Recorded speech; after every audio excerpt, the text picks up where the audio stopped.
જોઈ રહ્યા છો આપણું ગુજરાત સમાચારની વિગતવાર વાત કરીએ। સુરેન્દ્રનગરથી સમાચાર જોઈએ। સુરેન્દ્રનગર જિલ્લામાં હવેથી 3000 થી વધુ વિદ્યાર્થીઓ હેલ્મેટ પહેરવું ફરજિયાત કરવામાં આવ્યું છે। કોલેજ સંચાલકોએ આ મહત્વનો નિર્ણય લીધો છે। હવે સુરેન્દ્રનગર જિલ્લામાં કોલેજમાં આવનાર વિદ્યાર્થીઓ પણ હેલ્મેટ ફરજિયાત કરવામાં આવ્યું છે। વિદ્યાર્થીઓ વાહન લઈને આવે ત્યારે હેલ્મેટ ન પહેર્યું હશે તો વિદ્યાર્થીઓને દંડ ફટકારવામાં આવશે। सरकारी कर्मचारी बाद हवे सुरेन्द्रनगर जिल्लानी कॉलेजों पण विद्यार्थीओनी सलामतीने महत्वनो ध्यान में राखीने महत्वनो निर्णय लेवामां आव्यो छे। सुरेन्द्रनगरमां एक वर्षमां कॉलेजे आवता 5 થી વધુ विद्यार्थीओना अलग अलग स्थळे सर्जायेला अकस्मातमां मौत थया छे, त्यारे सलामती जरूरी गणी आ महत्वनो निर्णय लेवामां आव्यो छे।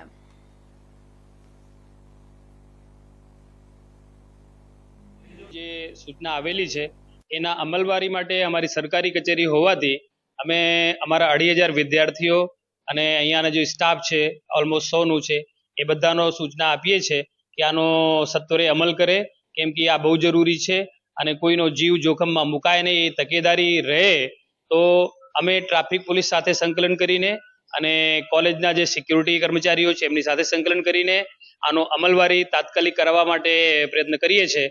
અને આનો હેતુ તો આ બધાને ખબર જ છે કે વિદ્યાર્થીઓનો જીવ જોખમમાં ન મુકાય એ બહુ જ જરૂરી છે, કેમ કે 18-20 વર્ષના છોકરાઓ હોય એ ક્યારેક થોડું આમ તેમ કરતા હોય તો એમનો જીવ જોખમમાં મુકાય નહીં એ તકેદારી અમે પણ રાખીએ અને જવાબદારી સાથે કામ કરીએ છીએ।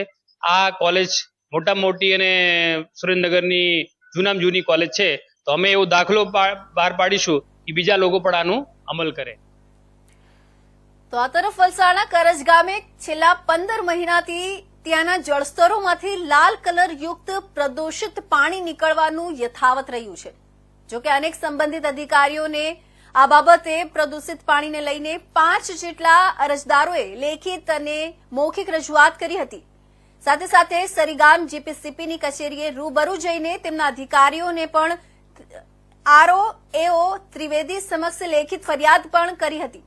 છતાં પણ આજ દિન સુધી કરજ ગામના બોરિંગોના જળસ્ત્રોતોમાંથી લાલ પાણી કયા એકમોનું નીકળી રહ્યું છે તે શોધવામાં નિષ્ફળ ગયા છે અને અંતે તમામે તમામ અરજદારોએ માનવ અધિકારી પંચ કચેરી ખાતે લેખિત ફરિયાદ કરી હતી, જેના પગલે જિલ્લા કલેક્ટરના માર્ગદર્શન હેઠળ મામલતદાર કચેરી ઉમરગામને સૂચના કરાવતા ઉમરગામ મામલતદાર કચેરીના સર્કલ અધિકારી ગામમાં તલાટી કમ મંત્રીની હાજરીમાં કરજ ગામના પ્રદૂષિત પામેલા બોરિંગોની તપાસ હાથ ધરવામાં આવી હતી અને આ તપાસ હાથ ધરવા અચાનક આવી પહોંચ્યા હતા।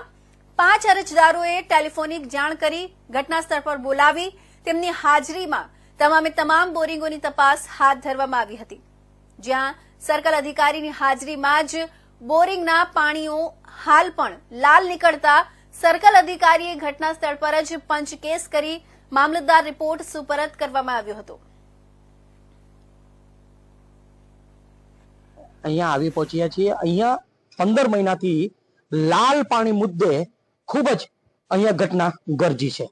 આજે હકીકતમાં કલેક્ટરના માર્ગદર્શન હેઠળ મામલતદાર કચેરીએથી સર્કલ અધિકારીઓ આજે અહીંયા લાલ પાણી જે નીકળી રહ્યા છે, જે અહીંના બોરિંગો છે એની સ્થળ તપાસ કરવા માટે થઈને આવ્યા હતા અને ખાસ કરીને વાત કરીએ તો તમામે તમામ જે અરજદારો છે એમને અહીંયા સ્થળ પર બોલાવી અને એમની શું તકલીફ છે એ બાબતમાં એમને પૂછવામાં આવ્યું છે। તમામે જે એમને ત્યાં બોરિંગો છે કેવી રીતે અહીંયા કેમિકલ ઇન્ડસ્ટ્રીઝ બાજુમાં આવવાથી પાણી કેવી રીતે દૂષિત થયા છે તે એમને અહીંયા દર્શાવવામાં આવ્યા છે, એમને દેખાડવામાં આવ્યું છે કે આ રીતે પાણી અહીંયાથી નીકળી રહ્યા છે। આપણે નજરે જોશું, મારો કેમેરામેન આપને જણાવશે કે કેવી રીતે પાણી અહીંયા લાલ પાણી નીકળી રહ્યું છે। આપણે નજરેથી આપણે જોઈએ છીએ કે જો કે અહીંયા સરીગામ જીઆઈડીસી આવેલું છે, જીઆઈડીસી ને બાજુમાં કરજ ગામ કરીને ગામ આવેલું છે। ત્યાંના આજરોજ માનવ અધિકારમાં જે અમે ફરિયાદ કરેલી એના અનુસંધાનમાં સર્કલ ઓફિસર મામલતદારે આજે સ્થળની વિઝિટ લીધી હતી અને એમણે પોતે કંઈક નિરીક્ષણ કર્યું હતું કે અહીં લાલ પાણી નીકળે છે। અમે છેલ્લા લાંબા સમયથી આ બાબતમાં લડત ચલાવી રહ્યા છે અને એ અમારી લડત જ્યાં સુધી લાલ પાણી બંધ ન થાય ત્યાં સુધી ચાલુ રહેશે। એના માટે આવનાર દિવસોમાં અમે જીપીસીપીનો ઘેરાવ કે કલેક્ટર ઓફિસનો ઘેરાવ પણ કરીશું અને જરૂર પડીએ હું પોતે આમરણ ઉપવાસ પર પણ બેસીશ, પણ જ્યાં સુધી પાણીનો હલ ન આવે આ લાલ પાણીનો ત્યાં સુધી અમે લડત ચાલી રાખીશું. બીજું કે લાલ પાણીનો જે ઇસ્યુ છે એ કદાચ કેમ કે લોકોના હાથમાં ન હોય સરકારના, પણ એની સામે લોકો ઓપ્શનમાં બીજું પાણી આપવું જોઈએ, જે પાણી પણ એ લોકો નથી આપતા. છેલ્લે સરીગામ ઇન્ડસ્ટ્રીયલ એસોસિએશને પાણી ચાલુ કર્યું હતું. તો રાજકોટમાં ગત 10 ફેબ્રુઆરીના રોજ મોડી રાત્રિએ ડબલ મર્ડરની ઘટના સામે આવતા ચકચાર મચી જવા પામી હતી. આર્યનગરમાં એક જ મકાનમાં બે પરપ્રાંતીય શખ્સોએ છેડતીની શંકાએ બે સગા ભાઈઓને આડેધડ છરીના ઘા ઝીકી રહેસી નાખ્યો હતો, જેમાં નાના ભાઈનું ઘટના સ્થળે જ મોત નીપજ્યું હતું, જ્યારે મોટા ભાઈને ગંભીર હાલતમાં સિવિલ હોસ્પિટલ લઈ જવામાં આવ્યો હતો. જોકે ટૂંકી સારવાર બાદ તેનું પણ મોત નીપજ્યું હતું. બેવડી હત્યામાં બંને ભાઈના મોત નીપજતા આ બેવડી હત્યામાં પલટાયો હતો. પોલીસે મૃતક યુવકની પત્નીની ફરિયાદના આધારે હત્યારા બંને સાળા બનેવીને ઝડપી પાડ્યા હતા. આ તકે રાજકોટ પોલીસ વિભાગના એસીપી આરએસ બારિયાએ પત્રકાર પરિષદ યોજી હતી અને તેમાં તેમણે જણાવ્યું હતું કે બી ડિવિઝન પોલીસ મથક વિસ્તારમાં ગોવિંદબાગ શાક માર્કેટ પાસે દીપકભાઈના મકાનમાં ભાડે રહેતા અમીનાબેન અમિતભાઈ જૈનની ફરિયાદ આવી હતી, જેમાં ઉપરના મકાનમાં રહેતા અમિત જૈન અને તેના સગા ભાઈ વિકી જૈનની નીચેના મકાનમાં રહેતા છોટુ શંકર અને તેના બનેવી વિજયે અમિત અને વિકી જૈનની છરીના ઘા ઝીકી હત્યા કરી નાખી હતી. વધુમાં તેમણે જણાવ્યું હતું કે મૃતક અમિતના ભાઈ આકાશની પત્ની ગઈકાલે તેને છોડીને પોતાના પિયર રીસામણે ચાલી ગઈ હતી. તેને કારણે ગઈકાલે બપોરના સમયે આકાશ બૂમાબૂમ કરતો હતો, જેને કારણે છોટુ શંકર અને આકાશ વચ્ચે બોલાચાલી થઈ હતી. ત્યારબાદ ઉપર નીચે રહેતા બંને પરિવારનું ટોયલેટ કોમન હોવાથી ગઈકાલે રાત્રે 9 વાગ્યાની આસપાસ અમિત જૈન નીચે કોમન ટોયલેટમાં હતો, ત્યારે પણ અંદર ગયું છે તેમ કહી છોટુ શંકરે ગાળાગાળી કરી હતી. ત્યારબાદ અમિત ટોયલેટમાંથી બહાર આવતા તેની સાથે છોટુ શંકરે ઝપાઝપી કરી હતી અને ત્યારબાદ મામલો મારામારી પર ઉતરી આવ્યો હતો. તે દરમિયાન છોટુ શંકરનો બનેવી વિજય ત્યાં આવી પહોંચ્યો હતો અને અમિતને છરીના 5 થી 6 ઘા મારી દીધા હતા, જે બાદ તેનો ભાઈ વિકી વચ્ચે આવતા તેને પણ પેટ અને પગના ભાગે છરીના ઘા મારી દીધા હતા. સ્ટેશનમાં એક ફરિયાદ આવેલી, જેમાં ફરિયાદી અમીનાબેન અમિતભાઈ જૈન, જે ગોવિંદબાગ શાક માર્કેટ પાસે દીપકભાઈ ઉગાડના મકાનમાં ભાડે રહે છે, એમની ફરિયાદ જોતા હાલ મરણ જનાર અમિતભાઈ તથા તેનો ભાઈ એ બે જણ સામે જે આરોપી છે તમામ લોકો એક જ જગ્યા પર ભાડે રહેતા હોય.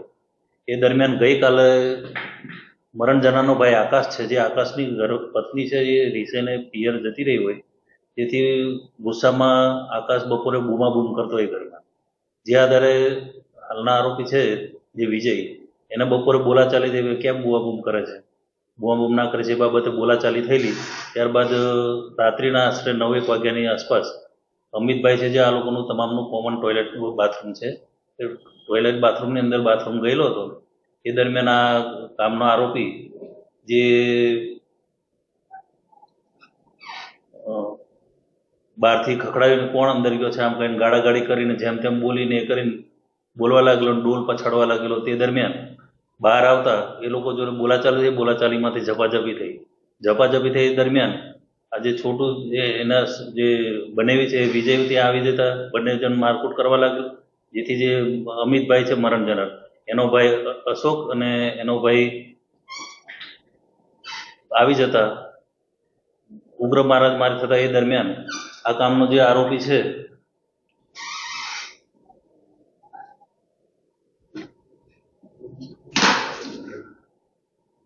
સંજય ઉર્ફે છોટું, જે આરોપી છે એ આરોપીએ અચાનક છરી કાઢી અને બંનેને આડેધડ પેટના ભાગે અને પગના ભાગે છરીઓ મારેલી.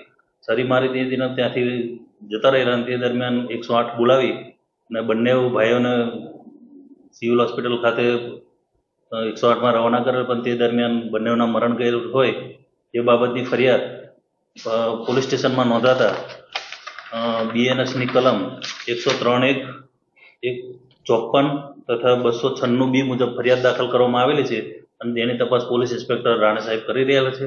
અને હાલ ગણતરીના કલાકોમાં બી ડિવિઝન પોલીસ સ્ટેશનના સ્ટાફે આરોપીને ઝડપી પાડેલા છે અને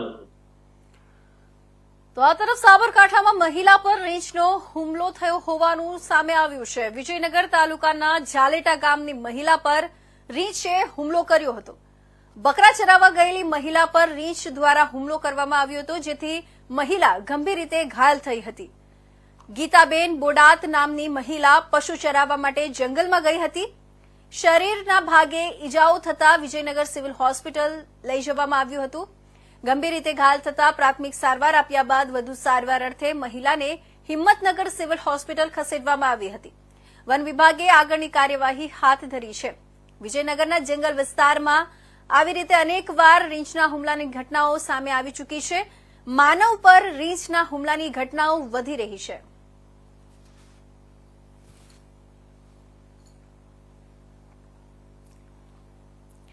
તો આ તરફ અમદાવાદ ક્રાઇમ બ્રાન્ચ દ્વારા ગેરકાયદે રીતે ભારતમાં ઘૂસણખોરી કરનારા 50 લોકોની ધરપકડ કરવામાં આવી હતી, જેમાંથી અનેક લોકો દેશ વિરોધી પ્રવૃત્તિઓમાં સંડોવાયેલા હોવાનું સામે આવ્યું હતું.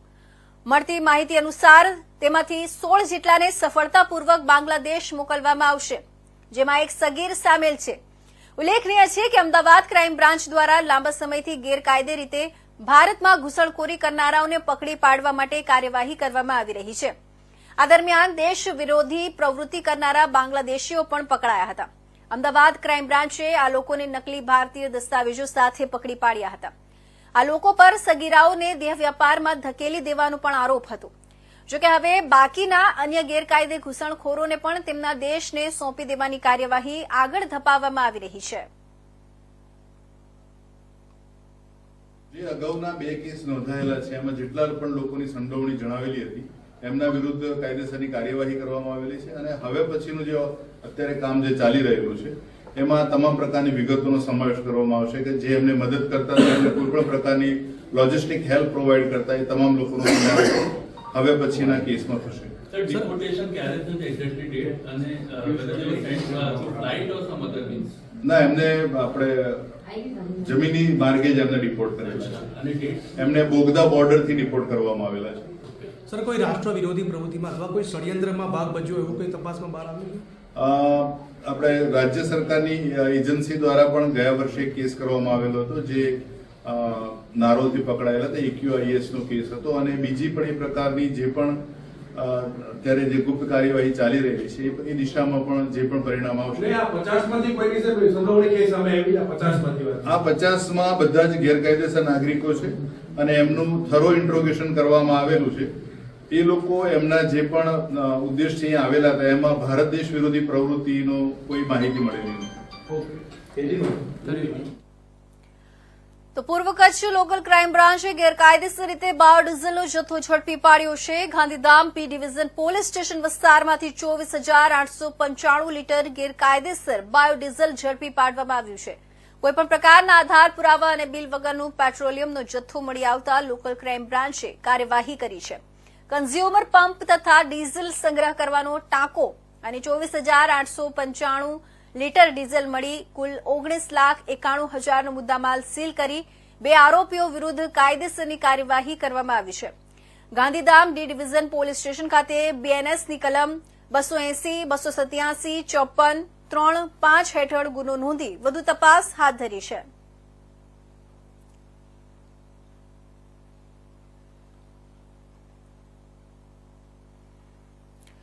તો ઓલપાડ તાલુકાની વાત કરીએ તો ઓલપાડ તાલુકાના સાણ ગામ નજીક આવેલા સાણ સુગરના આગામી સિઝનમાં 1 સપ્ટેમ્બરથી જ વાવેતર શરૂ કરવાનો નિર્ણય સામે સભાસદોએ વિરોધ નોંધાવ્યો છે. સંસ્થાના જ 3 ડિરેક્ટરોએ આજે સાણ જીન ખાતે જાહેર સભા બોલાવી હતી, જેમાં સભાસદોએ વિરોધ નોંધાવી 1 સપ્ટેમ્બરને બદલે 1 ઓક્ટોબરથી જ વાવેતર શરૂ કરવાની માંગ ઉચ્ચારી હતી. સભા બાદ સભાસદો સુગર કેમ્પસમાં પહોંચ્યા હતા, જ્યાં ચેરમેન સમક્ષ આ નિર્ણયમાં ફેરફાર કરવાની માંગ ઉઠાવી હતી. સાણ વિભાગ સહકારી મંડળી ખાંડ મંડળી લિમિટેડના રોપાણ સિઝન 2025 અને 26માં શેરડી વાવેતર માટેની જાતો તેમજ અન્ય નીતિ નિયમો નક્કી કરવા તારીખ 13/11/2024ના રોજ યોજાયેલા બોર્ડ મીટિંગમાં દરેક મુદ્દે વિસ્તારપૂર્વક ચર્ચા બાદ સંસ્થા અને સભાસદના લાંબા ગાળાના હિતને ધ્યાને રાખી આવનાર સિઝનમાં 1 ઓક્ટોબરથી જ વાવેતર શરૂ કરવાનો નિર્ણય લીધો હતો, જે નિર્ણય તારીખ 16/1/2025ના રોજની ખેતી સમિતિની મીટિંગમાં ખોટા ડેટા રજૂ કરી તે નિર્ણયમાં ફેરફાર કરી રોપાણ સિઝન 2025 અને 26માં શેરડી વાવેતર 1 ઓક્ટોબરથી શરૂ કરવાને બદલે 1 સપ્ટેમ્બરથી શરૂ કરવાના નિર્ણયથી સંસ્થા અને સભાસદોને થતા ફાયદા અને નુકસાન અંગે વિસ્તારપૂર્વક ચર્ચા વિચારણા અને ખેડૂત સભાસદ મિત્રોને માહિતગાર કરવા માટે એક અગત્યની મીટિંગનું આયોજન સાયણ જીન કમ્પાઉન્ડ ખાતે કરવામાં આવ્યું હતું. આ મીટિંગમાં સાયણ સુગર ડિરેક્ટર દર્શન નાયક, નરેન્દ્ર પટેલ, દીપેશ પટેલ સહિત અન્ય ખેડૂત આગેવાનો અને મોટી સંખ્યામાં ખેડૂત સભાસદો ઉપસ્થિત રહ્યા હતા.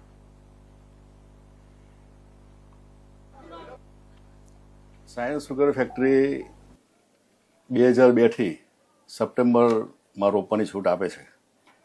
ગયા વર્ષે ખેડૂતોને ખર્ચ ઓછો થાય એને સમજી વિચારીને મેં જ એવું કીધેલું કે આપણે ઓક્ટોબરનું વાવેતર આપવું જોઈએ. એમાં તમામ ડિરેક્ટરો સંમત થઈ ઓક્ટોબરનું વાવેતર આપણે કરેલું હતું. પરંતુ જે પરિસ્થિતિ હમણાં નિર્માણ થઈ છે કે સાયણ સુગરને 22,000 એકર જેટલું રોપાણ જોઈએ, પરંતુ ફક્ત 16,500 એકર જ રોપાણ થયું. એટલે 4,000 થી 5,000 એકર વાવેતર ઓછું થયું.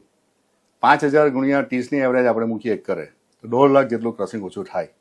તો 1.5 લાખ ઓછું થાય એટલે આજે 9 થી 9.5 લાખની છે તેની 8 લાખે ભાવ ભરવો પડે. એટલે સ્વાભાવિક છે કે ઉત્પાદન ખર્ચ જે આપણો છે એ તો ફિક્સ જ છે. એની સામે જો ક્રસિંગ ઓછું થાય તો ભાવ સભાસદોને ઓછો મળે. અને અન્ય સુગર ફેક્ટરીએ પણ સપ્ટેમ્બરનું જ વાવેતર રોપણીને વાવેતર રાખેલું હોય તો સ્વાભાવિક છે કે સાયણ સુગર ફેક્ટરીના જે ખેડૂતો છે પ્રગતિશીલ એ લોકો બીજી સુગર ફેક્ટરીમાં રોપાણ કરવા ચાલ્યા છે. અને એનું જ પરિણામ આ વખતે આમાં મળેલ છે કે સપ્ટેમ્બરનું બીજી અન્ય સુગર ફેક્ટરીએ રાખેલું છે તો સાયણનું જે વાવેતર હતું એ ત્યાં ખેડૂતોએ બનાવ્યું. એટલે એ વાવેતર ઓછું થવાને લીધે આવ્યું આપણે અમે સપ્ટેમ્બરનો નિર્ણય ખેતી સમિતિમાં લીધો છે.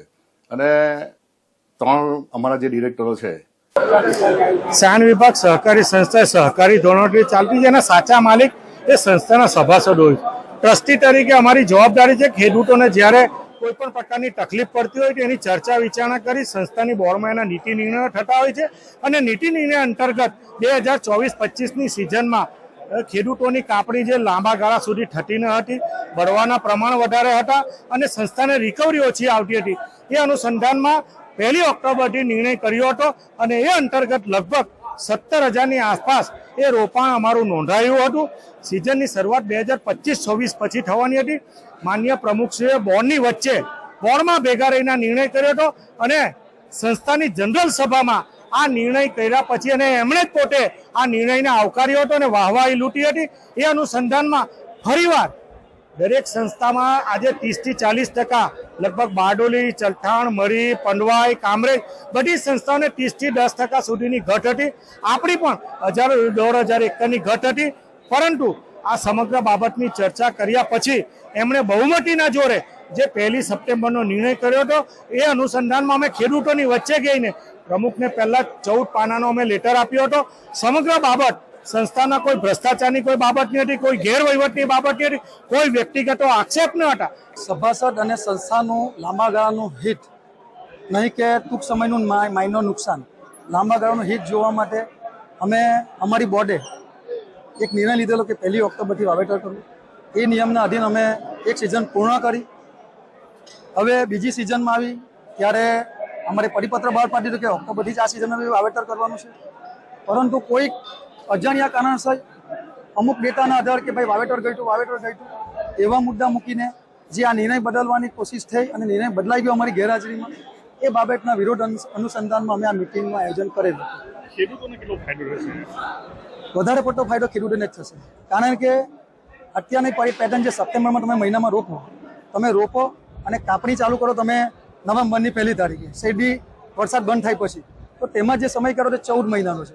જો ઓક્ટોબર 1 કરવામાં આવે તો એ રોપણી અને કાપણીનો સમયગાળો 13 મહિનાનો થઈ જાય. અને સાયન્સ એવું કહે છે, ખેડૂતો એવું કહે છે, તમે પૂછી લેજો કે શેરડી રોપણીથી કાપણી યોગ્ય સમય કપાઈ જાય તેમાં તમને ઉત્પાદનનો ફાયદો મળે. તમે એક મીટિંગમાં કીધું કે ડેટા ખોટા બતાવવાના શું છે? ખોટા ડેટા એટલે કહેવા પડ્યા છે કે આ જે બોર્ડ સમક્ષ અમે હું ગેરહાજર હતો, એ બોર્ડ સમક્ષ ડેટા મૂકવાના માટે ઉત્પાદનના ડેટા હતા 2014-15 થી 2024-25 સુધી જે વાવેતર થયું માસવાર, અને માસવાર વાવેતર મુજબ જે કંઈ ઉત્પાદન હતું એ ઉત્પાદનની અંદર એકરે 50 ટન 55 ટન એવા ડેટા બતાવવામાં આવ્યા. પણ એ ડેટા ખોટા કેમ કહું છું તમને કે 2017-18 કે 16-17-18 લગભગ તો હાલોલ નગરપાલિકાની ચૂંટણીઓ લડી રહેલા ઉમેદવારો દ્વારા જોરશોરથી પ્રચાર આરંભ કરી દેવામાં આવ્યો છે. ત્યારે વોર્ડ નંબર 4ના જામુંડી વિસ્તારમાં આમ આદમી પાર્ટીમાંથી ઉમેદવારી કરનાર ઉમેદવારોના પ્રચાર માટે ડેડિયાપાડાના ધારાસભ્ય ચેતર વસાવાએ જાહેર સભા સંબોધી હતી અને મતદારો સાથે મુલાકાત કરી હતી અને જાંબુડી વિસ્તારમાં રહેતા 300 જેટલા આદિવાસીઓના ઝૂંપડા તોડવાની હિલચાલ સામે સરકાર અને પાલિકાની નીતિઓને આડે હાથ લીધી હતી.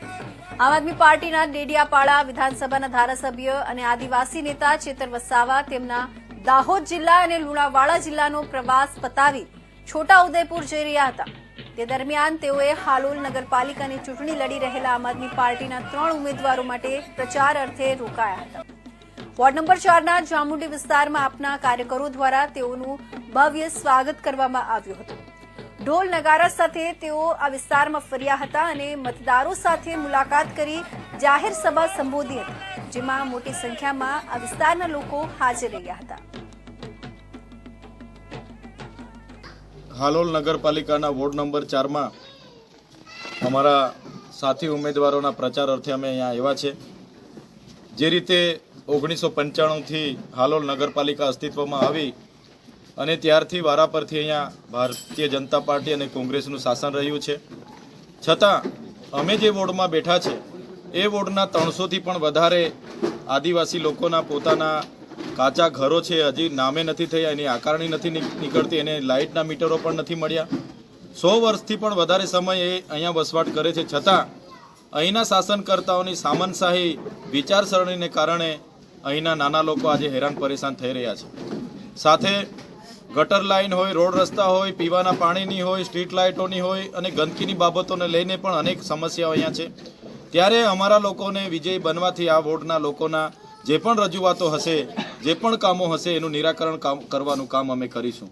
સાથે આ નગરપાલિકા હોય કે ગુજરાતની તમામ નગરપાલિકાઓમાં ભારતીય જનતા પાર્ટીએ સામ દામ દંડ ભેદ નીતિ અપનાવીને જે પણ ઉમેદવારો સામેના પક્ષે હતા, કોંગ્રેસના હોય, આમ આદમી પાર્ટીના હોય, અપક્ષના હોય, તમામ લોકોને ડરાવી ધમકાવીને સામ દામ દંડ રૂપી એ મશીનરીનો ઉપયોગ કરીને, સરકારી વહીવટીતંત્રનો ઉપયોગ કરીને કેટલાક લોકોને ફોર્મ ખેંચાવી લીધા છે, કેટલાક લોકોને ફોર્મ ભરવા નથી દીધા અને કેટલાક લોકોને દબાણ કરીને પોતાના સમર્થનમાં લઈ લીધા છે. ત્યારે આ દેશ લોકશાહી દેશ છે અને લોકશાહી દેશમાં જનતા જનાર્દન 5 વર્ષમાં એકવાર મતદાન કરવાની તક મળે છે. ત્યારે આ લોકશાહી બચાવવા માટે પણ ચૂંટણી પંચ કે અહીંનો વહીવટીતંત્ર સામે આવ્યું નથી અને એકતરફી માહોલ આખો પૂરા ગુજરાતમાં ઊભો કરવામાં આવી રહ્યો છે. ત્યારે ચોક્કસ આ સંવિધાનનું, લોકશાહીનું હનન છે. આમ આદમી પાર્ટી ગુજરાતની તમામ નગરપાલિકાઓમાં લડે છે અને જ્યાં પણ આમ આદમી પાર્ટી લડે છે પૂરી મજબૂતાઈથી લડે છે. આવી રીતના હેરાન પરેશાન કરનારા લોકોને પણ અમે કહેવા માગીએ છીએ, લોકશાહીમાં જે પણ સામદાન દંડભેદની નીતિ અપનાવે છે અમે નિષ્ઠાવાન છે, પારદર્શક રીતે લડીએ છીએ અને પારદર્શક રીતે વહીવટમાં માનીએ છીએ. પણ જો એ લોકો આવી જ રીતના કણક ગતિ અમારા આગેવાનો સાથે, અમારા કાર્યકરો સાથે થશે તો અમે ચોક્કસપણે ઈંટનો જવાબ પથ્થરથી આપવા માટે પણ તૈયાર છે.